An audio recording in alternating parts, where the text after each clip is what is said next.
নমস্কার, বাংলার চালচিত্রে আপনাদের স্বাগত। আজ আমরা এসেছি বীরভূম জেলা দেরপুর গ্রাম। এখানে নবান্ন পুজোর মায়ের মূর্তির সামনে দাঁড়িয়ে। নবান্ন অর্থাৎ নব অন্ন, নতুন ধান উঠলে সেই ধান থেকে চাল হয়, সেইটা প্রথমে মাকে উৎসর্গ করা হয়, পূর্বপুরুষদের উৎসর্গ করা হয়, তারপরে সেই ধান খাওয়া হয়। এখানে আমরা মায়ের মন্দিরটা, অন্নপূর্ণার মন্দিরটা একটু কাছ থেকে দেখাবে। মন্দিরটা একটু অন্যরকম, সব জায়গায় শুধুমাত্র মায়ের মূর্তি থাকে, এখানে প্রথমে ব্রহ্মা, তারপরে বিষ্ণু, তারপরে মা অন্নপূর্ণা, তারপরে শিব, শিবের কোলে রয়েছেন ছোট কার্তিক, তার পাশে নারদ। অর্থাৎ এখানকার মূর্তিটা শুধুমাত্র মা অন্নপূর্ণার নয়, তার সাথে ব্রহ্মা বিষ্ণু মহেশ্বর, কার্তিক এবং নারদকে নিয়ে। এখানে রয়েছে এই মায়ের সে স্থায়ী মন্দিরেই রয়েছে মনসা মন্দির। মনসার এখানে পুজো হয়। এই পুজোকে কেন্দ্র করে, এই নবান্নের পুজোকে কেন্দ্র করে এখানে প্রচন্ড ধুমধাম হয়। কেন কি, এখানে দেখতে পাচ্ছেন যাত্রা, 2 দিন ধরে যাত্রা হবে। এখানে সাঁইথিয়া থেকে যাত্রা দল যাত্রা করবে।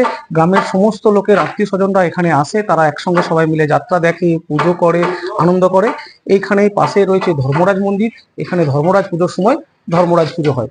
অর্থাৎ এই দেরপুর গ্রামের লোকেরা এই কটা দিন নবান্নের সময় ভীষণ আনন্দে মেতে ওঠে। অন্য জায়গায় দুর্গাপুজো বা কালী পুজোর সময় যেমন ধুমধাম করে হয়, এই নবান্নের সময় দেরপুর গ্রামবাসীরা খুব ভালোভাবে মেতে ওঠে।